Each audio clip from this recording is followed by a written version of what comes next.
За хувь хүний орлогын албан татварын тайлан бол автоматар гардаг тайлан байж байгаа. Тэгэхээр уг тайлан хэрхэн гардаг вэ гэдэг талаар авч үзье. За тэгэхээр бид нэр юуны түрүүнд цалингийн мэдээллийг заавал оруулж өгсөн байх ёстой. Ажилтнуудын мэдээлэл болон цалингийн мэдээллийг оруулж өгсөн байх шаардлагатай.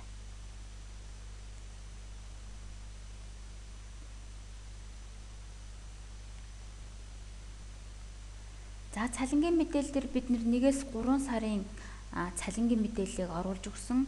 Хувь хүний орлогын албан татварын тайлан бол улирлаар гардаг тайлан учраас 1, 2, 3 сарын тайлан цалингийн мэдээллийг оруулж өгснөөрөө хувь хүний орлогын албан татварын тайлан гарах боломжтой болж байна гэж үзэх нь. За манай дээр нэг тэтгэвртэй нэг нэраатай их байна гэд тухайн саруудад мэдээлэл оруулаад өгсөн байж байна. За тэгэхээр мэдээллийг оруулж өгсөний дараа тайлан маань автоматар гарсан байх нь. За тайлан гарахдаа бид нэр тайлан арах гэсэн төвчлөр рүү ороод татвар гэсэн хэсгээс хувь хүний орлогын албан татварын тайлангууд гэсэн хэсгээс орж харна. За ТТ11 буюу суудган 1-ийн маягтыг орж харъя.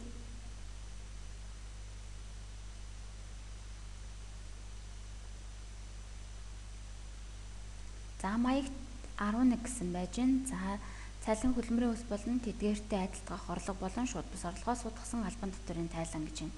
Улирлаар гардаг тайлан 1-р улирлын тайлан тайлангийн үзүүлдэг оны эхнээс өссөн дүнгээр бөглөнө гэсэн байж байна. За тэгэхээр бид нар 1-р улирлаас эхлээд тайлан гаргаж байгаа учраас эхний үлдэгдлийг бол зоох шаардлага байхгүй. Тэгэхээр зөвхөн 1-р улирал дээр гарсан дүн болвол тайлан төвийн гэсэн хэсгээр орж ирсэн байх нэ. За манай дээр үндсэн ажилчид байж байна. Уг үндсэн ажилчдын маань 3 сарын цалин өссөн дүнгээр гарч ирсэн байх нь. За түүнээс нийгмийн даатгалыг судалж авсан. За ноогдуулах татвар гарч ирсэн байх нь. Ноогдуулсан татвар маань 464,100 төгрөгийн татварыг төлөхөөр гарч ийна гэж үзэх нь. За уг дүнг доош нь гүйлгээд харъя. За хөнгөлөгдөх дүн гэдэг дээр манай дээр 189,000 төгрөг 10 ажилтан байж 189,000 төгрөгийн хөнгөлт байна гэж үзэх нь. За тэгэхээр уг нь бол 10 ажилтан гэхлээр 10 ажилтныг сард 7,000 төгрөгийн хөнгөлөлт 3 сар гэхлээр 189,000 төгрөгийн хөнгөлөлт байхгүй байж байгаа. Тэгэхээр уг хөнгөлөгдөх дүн яаж гарч ирсэн бэ гэхлээр бид нэр цалингийн мэдээлэл дээрээ нэраатай их байна гэж үзсэн учраас нэраа болвол цалингийн мэдээлэл дээр орж ирэхгүй тэгэхээр 180 бол 9 хүний хөнгөлөгдөх дүнгээр бодогдож орж ирсэн байх нэ.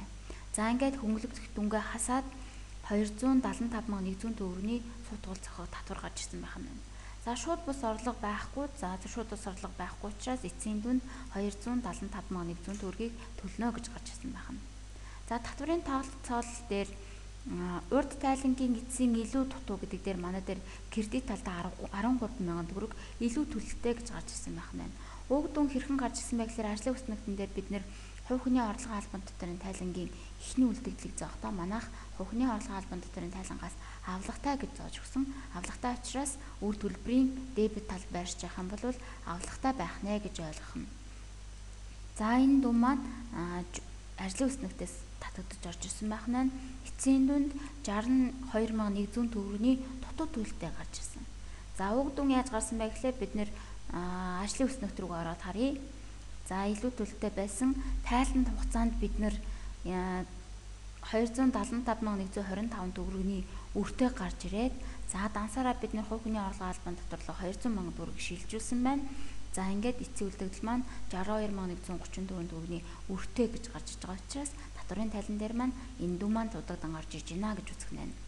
За ингээд хувь хүний орлогын албан татварын тайлан гарч ирдэг. Тэгэхээр хувь хүний орлогын албан татварын тайлан бол эхний үлдэгдэл зоодог тайлан байж байгаа. Бүгдээрээ мен шийд рүүг ороод эхний үлдэгдэл оруулах гэсэн хэсгээс орж харъя. Энэ дээр хувь хүний орлогын албан татварын тайлангаа эхний үлдэгдлийг оруулж өгнө гэж байна. Тэгэхээр энэ эхний үлдэгдлийг бид нэр эхний үлдэгдэл зоох зааварчилгаан дээрээс харъя.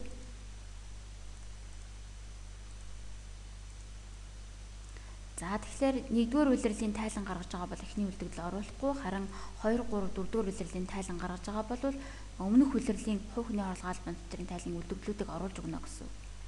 За тэгэхээр бид нэр програм дээрээ ерөнхий журналыг хөтлөхдөө 1 сараас эхлээд хөтлсөн учраас 1-р улирлаас тайлангаа гаргасан байх нэ. Харин би журналаа 4-р улирлаас эхлээд 4 сараас эхлээд хувь хүнийхээ орлогын албан Харин би журнаалаа 4 сараас эхлээд хөтөлсөн болвол 2 дугаар улирлаас тайлан гаргаж байна гэж бид нэр өмнөх улирлын 1-р улирлын үлдэгдлийг энэ хэсэг дээр зоож өгнө байна. За ингээд 1-р улирлын үлдэгдэл орж ирээд 2 дугаар улирлын дүн нийт 2 дүн маань нэмэгдээд өссөн дүнгээрээ хувь хүний орлого албан дотор нь тайлан гарч байна гэж ойлгох нь байна.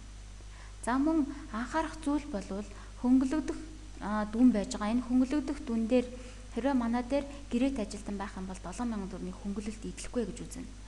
За тэгвэл 9 ажилтны маань нэг нь гэрээт ажилтан байсан бол энэ дүн буурах ёстой.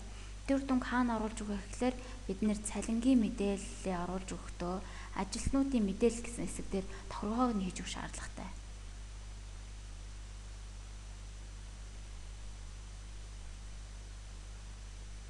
За ажилтнуудын мэдээлэл гэсэн хэсэг дээр манай дээр баяр хүү болвол гэрээт ажилтан байна гэх юм бол ямар ажилтан бэ гэдэг хэсэг дээрээ сонгоод өгнө. За энэ ажилтан болвол гэрээт ажилтан юмаа гэж сонгоод өгч гинэ. За ингээд гэрээт ажилтан гэж сонгочоод бүгдээрээ татварынхаа таланг орж харъя. За тэгвэл энэ дээр манай дээр үндсэн ажилтнуудын цалингийн мэдээлэл маань багасаад гэрээт ажилтан дээр нөгөө сонгож өгсөн гэрээтэй нэг ажилтны маань цалин орж ирсэн байх нь байна. Харин хөнгөлөгдөх дүн маань л нэг 21,000 төгрөгөөр буурсан харагдаж байна. Нэг сарын 7,000 буюу улирлын 20,000 төгрөгөөр буурсан дүн гарч иж байна гэсэн үг байна. За тэгэхээр хувь хүний орлого албан тутмын тайлан гаргахдаа эдгээр зүйлүүдийг анхаарах шаардлагатай байх нэ.